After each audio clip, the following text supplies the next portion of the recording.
जी hello दोस्तों, मैं हूं कमर चीमा। उम्मीद है आप लोग ठीक होंगे।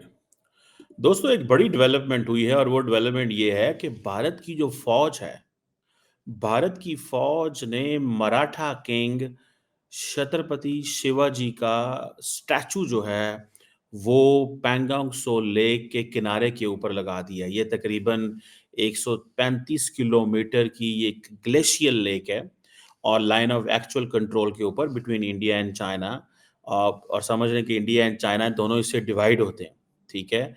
और वहाँ पे भारत की जो लेफ्टिनेंट जनरल हितेश भल्ला जो हैं, जो कि आप समझ लें कि 12-14 कोर के जो इंडियन आर्मी के हेड हैं, कमांडर हैं, उन्होंने कुछ 14,300 फीट की बुलंदी के ऊपर ये जो है स्टैचू लगा दिया है। अब देखें, बात समझने की है कि ठीक है, ये एक स्ट्रैटेजिक लोकेशन है और इसकी आप समझ लें कि वैल्यू एंड रेलेवेंस बहुत ज़्यादा है इंडिया के लिए।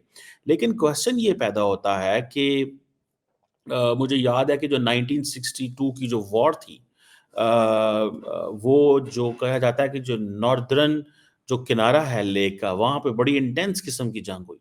जहाँ पे इंडिया के कुछ तकरीबन आई थिंक 2 अफ़सरों को वीर चक्र भी दिया गया था। और ये जो जिसे कहते हैं ना स्टैच्यू जो है, इसको जो अनवील किया गया है, ये बेसिकली कहा जा रहा है कि ये एक सिंबॉलिक प्रेज़ेंस है कि India how much India gives importance relevance to Pangong Tso lake. So ये जो इंस्टॉलेशन हुई है पैंगोंग त्सो के ऊपर और इंडियन आर्मी जो है वो इसको बेसिकली वो जिसे कहते हैं ना अब अहमियत दे रही है इस लेक को। अगर आपको याद हो, थोड़े दिन पहले इंडियन आर्मी चीफ के ऑफिस से जो जनरल नियाज़ी की तस्वीर उतार दी गई थी, जो कि एक वो सरेंडर एट ढाका की पेंटिंग थी, जिसमें पाकिस्तान के जो जनरल साहब उस वक़्त बांग्लादेश में थे, तो ईस्ट पाकिस्तान में थे, तो वो सरेंडर डॉक्यूमेंट पे साइन कर रहे थे, तो इंडिया समझते थे कि ये हमारी बहुत बड़ी एक अचीवमेंट है कि भाई देखो हमने इनको कहाँ पे लाके खड़ा कर दिया। तो इंडियन आर्मी चीफ इसको बड़ा एन्जॉय किया करते थे। जो भी दुनिया की फ़ौजें जाती थी, एक दफ़ा आपको याद होगा सऊदी अरब के आर्मी चीफ वहाँ चले गए, तो पाकिस्तान ने उस पे बड़ा प्रोटेस्ट किया होगा। मुझे अब मेरी ऑब्ज़र्वेशन है सऊदी अरब से कि देखें ये किस तरह की चीज़ें जो हैं वो आप कर रहे हैं। लेकिन बहरहाल इंडिया ने उसको उतार के तस्वीर को तो वहाँ पे लॉर्ड कृष्णा, चाणक्य, पैंगोंग त्सो की जो जो जो जिसे कहते हैं ना पिक्टोरियल डिपिक्शन थी वहाँ पे वो लगा दी। और वो सारी की सारी जो कन्फ्रंटेशन है, वो नज़र आ रही थी कि ये ख़त्म हो गई है उस तस्वीर को लगा के और एक नया फ्यूचर जो है वो दिया जा रहा है कि हमें लॉर्ड कृष्णा हमारे लिए कितना रेलेवेंट है, हमें हमारी चाणक्य कितना रेलेवेंट है, पैंगोंग त्सो कितना रेलेवेंट है, उसमें पहाड़ भी दिखाए गए, समंदर भी।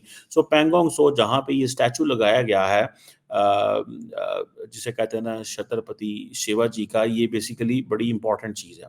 अच्छा, अगर आप थोड़ा-सा इसको देखें, ये जो शिवाजी महाराज का ये जो जिसे कहते हैं ना स्टैच्यू है, इनकी एक बड़ी ज़बरदस्त किस्म की हिस्ट्री है। ये कैसे पावर में आए, 16 साल की उम्र में इन्होंने तोरना फोर्ट जो है उसको कैप्चर कर लिया और एक बड़ी स्ट्रॉन्ग डिसिप्लिन्ड आर्मी इन्होंने बनाई और मुगल्स के साथ इनका कॉन्फ्लिक्ट हमेशा रहता था। उस वक़्त मैं आपको बताऊँ, देखिए ये बेसिकली वो जिसे कहते हैं ना ये एक कन्फ्रंटेशन चली आ रही है। ये 16वीं सदी की कन्फ्रंटेशन है और उस वक़्त जो मुगल एम्परर औरंगज़ेब जो थे, उनके साथ जो मामलात जो थे, इनके बड़े ख़राब रहते थे और एक दफ़ा कहा जाता है कि उन्होंने इनको बुला के कैद भी कर दिया, फिर ये वहाँ से निकल गए और एंड देन एक एक चीज़ है।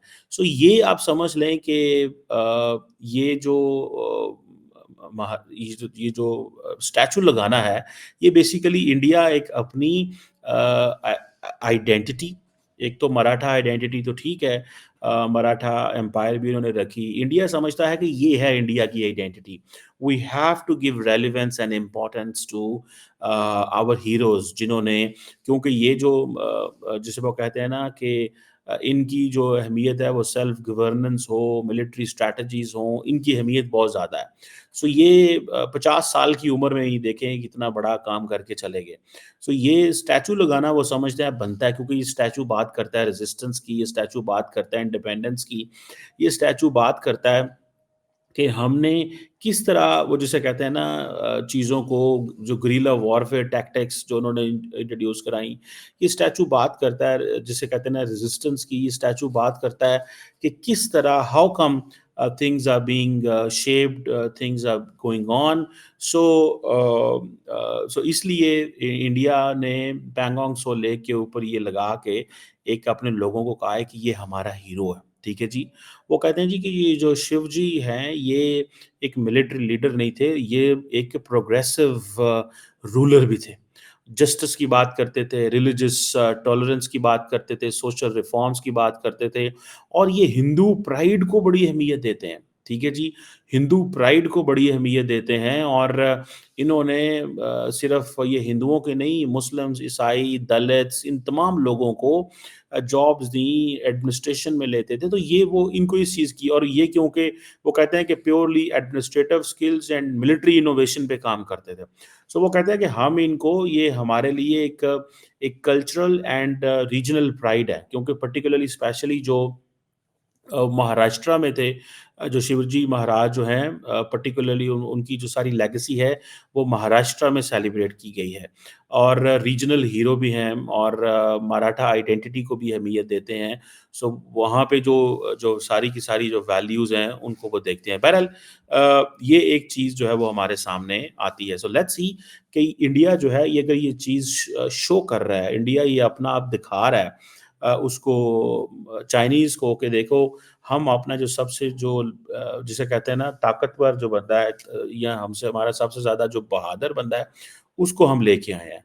और अब ये सब मुख्तलिफ़ जगह पे इंडिया ने ये स्टैच्यूज़ लगाए हैं, पुणे के अंदर और बहुत सारी जगहों के अंदर। सो मुझे ऐसा लगता है कि वो एक इंडिया अपने अब वो जिसे कहते हैं ना कई लोग तो ये भी कह रहे हैं कि भाई साहब ये अपने मज़हब को बहुत ज़्यादा प्रोजेक्ट कर रहे हैं और यही वजह कि कई लोग इंडियन आर्मी के अंदर भी इस हवाले से बातें कर रहे हैं कि शायद इंडियन आर्मी जो है वो इसको एक और अंदाज से देख रही है।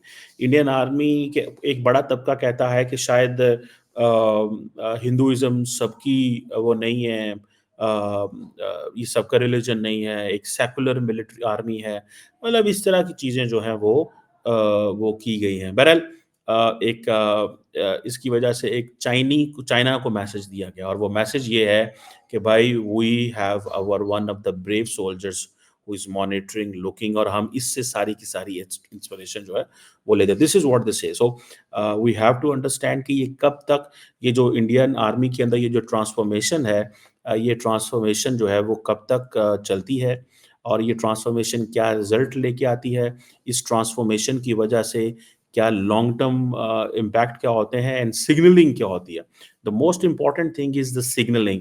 आप जब सिग्नलिंग कर रहे होते हैं तो आप बता रहे होते हैं and you draw your energy from history, identity, culture, decades old rivalry with the Mughals. So वो कह रहे हैं कि if we have been fighting with the Mughals, we have been fighting with all these old वो जिसे कहते हैं ना जो जो सिविलाइजेशंस जहाँ पे काम कर रही जो जिन्होंने यहाँ पे रूल किया अगर हम मुगल्स के साथ लड़ सकते हैं तो we can look towards China. हमारे लिए जो है वो मुगल्स हों चाइनीज़ हों ये मैटर नहीं करते हमारे लिए जो इंडिया की वो जैसा कहते हैं ना उसको प्रोटेक्ट करना सॉवरेनिटी को आइडेंटिटी को हीरोज़ को ये एक इम्पॉर्टेंट चीज़ है। यही वजह है कि उनके जो 3 स्टार जनरल हैं उन्होंने इसके स्टैचू को इनॉग्रेट किया है एंड और उनका जो सारा का सारा जो सोशल मीडिया विंग है वो इसको इसके ऊपर काफ़ी कमेंट कर रहे हैं। जी, थैंक यू।